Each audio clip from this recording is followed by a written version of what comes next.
بسم اللہ الرحمن الرحیم۔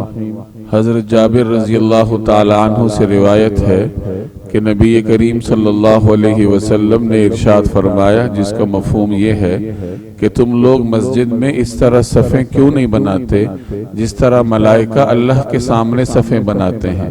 تو ہم نے عرض کیا کہ یا رسول اللہ، ملائکہ اللہ کے سامنے صفیں کس طرح بناتے ہیں؟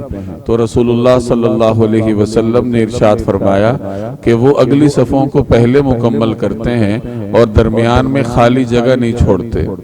یہ سنن ابن ماجہ کی روایت ہے۔ قرآن کریم میں اللہ جل جلالہ نے مسجد کی نسبت اپنی جانب کی ہے، چنانچہ ارشاد فرمایا وَأَنَّ الْمَسَاجِدَ لِلَّهِ کہ یہ مساجد اللہ تبارک و تعالی کے لیے ہیں۔ ظاہر ہے جس چیز کی نسبت جتنی بڑی ذات کی طرف ہو اتنی ہی اس کی اہمیت بڑھ جایا کرتی ہے۔ جب مسجد کی نسبت اللہ جل جلالہ کی جانب ہے تو مسجد کا احترام بھی دنیا کے تمام مقامات سے زیادہ واجب ہے۔ رسول اللہ صلی اللہ علیہ وسلم نے مختلف فرامین میں مسجد کی اہمیت اور آداب بیان فرمائے ہیں، چنانچہ ایک مرتبہ آپ نے صحابہ کرام سے ارشاد فرمایا کہ مسجد میں آگے پیچھے ہو کر نہ بیٹھا کرو ورنہ تمہارے دل باہمی مختلف ہو جائیں گے۔ اور ایک روایت میں آپ نے ارشاد فرمایا کہ مساجد میں اس طرح شور و غل نہ کیا کرو جس طرح عام طور پر بازاروں میں لوگ اونچی آواز سے باتیں کرتے ہیں اور شور کرتے ہیں۔ اور آج کی روایت میں آپ نے پڑھا کہ اللہ کے سامنے جس طرح ملائکہ صفیں بناتے ہیں اسی طریقے سے مسجد میں صف بنانی چاہیے۔ اب ان تمام روایات کا خلاصہ یہ ہے کہ جب آدمی مسجد آئے تو احترام کے ساتھ ایک صف میں بیٹھ جائے، جس طرح آج کل ہمارے ہاں عمومی رواج ہے کہ نماز سے پہلے اگر لوگ جلدی آ جائیں تو مسجد کے مختلف گوشوں میں ٹولیوں کی شکل میں بیٹھ جاتے ہیں، خوش گپیاں کرتے ہیں، نتیجتاً آوازیں بلند ہو جاتی ہیں۔ یہ دونوں طرز عمل ان احادیث میں بیان کردہ آداب کے خلاف ہیں۔